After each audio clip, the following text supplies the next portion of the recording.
गीत अच्छा लगे सब्सक्राइब करें भाइयों बहनों।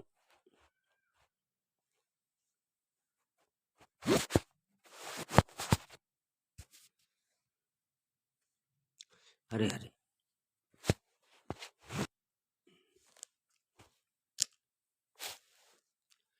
कबीर वाणी। गुणवेता ओ द्रव्य को प्रीत करे सब कोई, कबीर प्रीति सो जानिए इनते न्यारी होई। ये संसार स्वार्थ का है और इसमें जो गुणगान वह धनवान है, उनसे तो सब कोई प्रीति करते हैं, क्योंकि इनसे हर किसी की कुछ न कुछ आशा लगी रहती है। कबीर साहिब कहते हैं कि प्रीति तो उसे ही समझो जो इनसे अलग और वास्तविक हो। आप हंसिए, सब आपके साथ हंस पड़ेंगे। आप रोइए, आपको अकेले ही रोना पड़ेगा। प्रकृति के सब काम धीरे धीरे समय पर होते हैं।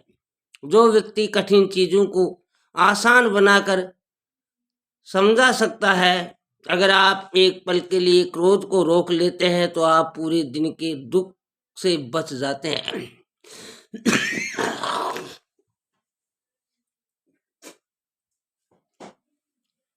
हरे हरे। वह हमेशा गुलाम बना रहता है जो थोड़े में गुजारा करना नहीं जानता। अगर आप इस चिंता में जिंदगी गुजार देंगे कि दूसरे लोग क्या सोचते हैं, तब अपने बारे में नहीं सोच पाएंगे। विजय निश्चित हो तो कायर भी लड़ सकता है। बहादुर वह है जो पराजय तय होने पर भी लड़ने का साहस रखता हो। सुरीलो। मारू थारे देश में निपजे तीन रतन, एक ढोला दूजी मारवन, तीजो कसुमन रंग, पधारो हमारे देश। हाथारो हुनर अलबेलो, रूप रूपालो मोमणु, साठू सूर सुरीलो साजे, संत सुरंगो सामिणु, सुन केवट के ब्रेम लपेटे अपेटे, बेसी करुणा एन चितई जान की लखनतन। गर्वी लो। अरे घासरी रोटी ही जद बिन बिलावड़ो ले भाग्यो, नानू सो अमरियो चीख पड़ियो, राणा रो सोयो दुख जाग्यो। हूँ लड़्यो घणो हूँ सयो घणो, मेवाड़ी मान बचावन ने, मैं पास नहीं राखी रण में, बैरा रो खून बहावन में।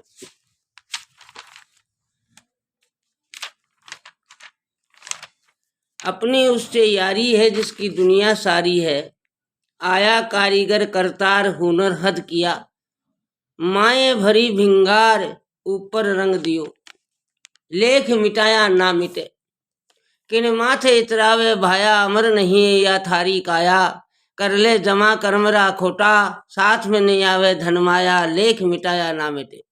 श्री लंकापति रावण के महल में कन्या का जन्म हुआ। रावण को ये पुत्री बहुत लाडली थी, बड़े ही प्रेम से उसका पालन पोषण हुआ। ये पुत्री बड़ी हुई तो रावण को उसकी शादी की चिंता होने लगी। रावण ने अपने पंडितों ने कुंडली ध्यान से देखकर डरते डरते कहा कि राजन, आपकी पुत्री की शादी आपके ही दरबार में गाने बजाने वाले भोले डोम के लड़के के साथ होगी, एवं ये भी लिखा है कि वह राजा होगा। पंडितों के मुंह से अपनी बेटी की ये जन्म कुंडली की ऐसी व्याख्या सुनकर रावण को बड़ा अचरज हुआ। मित्रों, उसको अपने बल एवं बुद्धि पर अभिमान था। उसने पंडितों को और एक बार देखने को कहा, हो सकता है आपकी गणना में भूल हो। पंडितों ने वापस गणना की और कहा कि आपकी बेटी का भाग्य में वह गाने बजाने वाला ही लिखा है। ये सुनकर रावण तय कर लिया, गायक के बेटे को मारकर समुद्र में ही फेंक दूंगा तो वह मेरा जमाई कैसे होगा। रावण ने पंडितों को विदा किया और साथ में उनका मजाक भी किया कि आपकी भविष्यवाणी को मैं झूठी साबित करके ही बताऊंगा। मगर उसके मन में चिंता बैठ गई कि मेरा जमाई और वह भी गाने बजाने वाला का बेटा, ऐसा हरगिज नहीं होगा। मेरी बेटी की शादी राजकुंवर के साथ ही होगी, ऐसा नहीं हो सकता। पंडितों का दिमाग खराब हो गया। हरे हरे। उसने अपने एक विश्वास राक्षस को बुलाया जो इच्छित रूप धारण कर सकता था एवं मायावती था। रावण ने राक्षस को आदेश दिया कि आप सांप का रूप बनाकर भोले डोम के घर पर जाओ और यदि उसका लड़का शादी करने लायक है तो उसे डस लो, और जब सांप का जहर शरीर में फैल जावे और मर जावे तो उसे उठाकर समुद्र में फेंक दो और न रहे बांसुरी। राक्षस ने सांप बनकर उसके एक लड़के को डस लिया एवं बेहोश होने पर समुद्र में फेंक दिया। उसका शरीर पानी में बहता हुआ बहुत आगे निकल गया। जब किनारे लगा तो धूप बहुत थी। किस्मत ने साथ दिया कि ये एक गरुड़ पक्षी ने अपने पंख फैलाकर उसके ऊपर छाया की। उसके प्रभाव से लड़के का जहर उतर गया और जीवित होकर उठ गया। मित्रों, भाइयों बहनों, आगे शहर की तरफ चलने लगा। कुदरत का करिश्मा हुआ कि उसका रूप रंग निखर गया और राजकुमार जैसा लगने लगा। चलते हुए एक बड़ा शहर आया और शहर के बाहर एक झाड़ के नीचे आराम करने लगा। संयोग से उसी दिन उस नगर के राजा का स्वर्गवास हो गया था। राजा के कोई लड़का नहीं था। भाई बंधु आपस में राजगद्दी पर बैठने के लिए झगड़ रहे थे।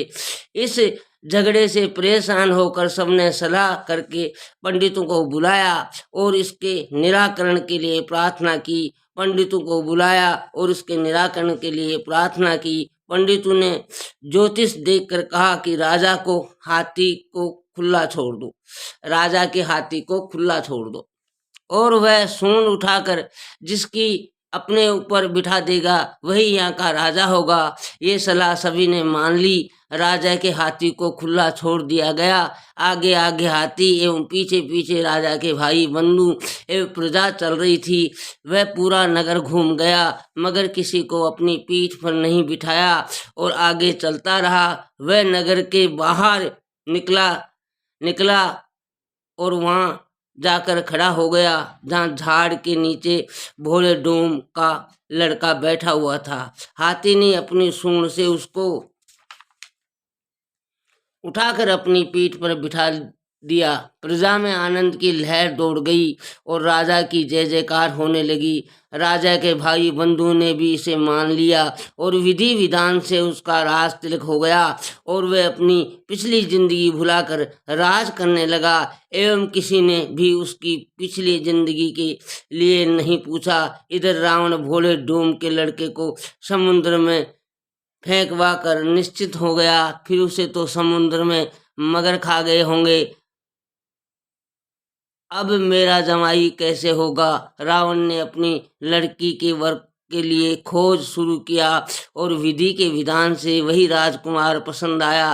धूमधाम से शादी हो गई। लड़की ससुराल विदा हो गई। मित्रों, दूसरे दिन रावण ने पंडितों को वापस अपने दरबार में बुलाया और उनका ज्योतिष गलत होने का गर्व किया। रावण ने भी अपने जासूस से भी जांच किया तो बात सही निकली। तब पंडितों ने कहा, हे राजा, सुन, विधाता जो लेख लिखता है वह कभी मिटा नहीं जाता। देखो रावण, कितना भी किया तो भी आपका जमाई वही हुआ। और कहा कि सिर लखियो सरतान, मस्तक भोले डोमड़ो।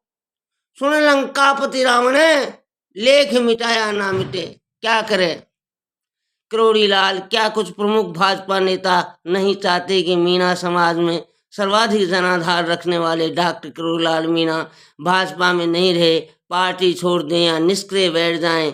कोई भले इस बात पर भरोसा नहीं करे, लेकिन पिछले कई सालों से डॉक्टर करोड़ी लाल के साथ यही हो रहा है। दुर्भाग्य की बात यह है कि डॉक्टर करोड़ी लाल की तुलना अन्य मीणा विधायकों के साथ की जाती है या उन पर कांग्रेस के नमो नारायण मीणा का हथियार बनने का आरोप लगाया जाता है। राजेश पायलट जीवित थे तो गाए बगाए डॉक्टर करोड़ीलाल का नाम उनसे भी जोड़ दिया जाता रहा है। इससे पहले भी वे ललित किशोर चतुर्वेदी के समर्थक कहकर खामियाजा भुगतते रहे हैं। इस वास्तविकता पर कोई नहीं जाना चाहता कि व्यक्तिगत जनाधार के मामले में डॉक्टर करोड़ीलाल से ऊपर वही नेता हैं जो मुख्यमंत्री रह चुके हैं या हैं। मीणा की एक आवाज़ पर हजारों लोगों को जुटाने की ताकत ही लोगों को नहीं सुहाती। इस बार भी यही हुआ। गुर्जर आंदोलन के समझौते के पहले डॉक्टर करूलाल के सामने विषय को जिस तरह से रखा गया उसके वे उद्दलित हो गए। किसी समाज में सबसे अधिक जनाधार रखने वाला नेता उस समाज की अनदेखी नहीं कर सकता। विद्रोह, उद्वेलन और संघर्ष ही डॉक्टर करूलाल की ताकत है और इसी को हथियार बनाकर उन्हें इस्तीफा देने की हद तक जाने को मजबूर कर दिया। डॉक्टर करूलाल गेम समझते तब तक तो बाजी उनके हाथ से निकल चुकी थी और इस तरह एक बार फिर डॉक्टर करूलाल राजनीतिक खामियाजा भुगतने के किनारे पर आकर खड़े हो गए। समाज पहले भी उनके साथ था और अभी भी।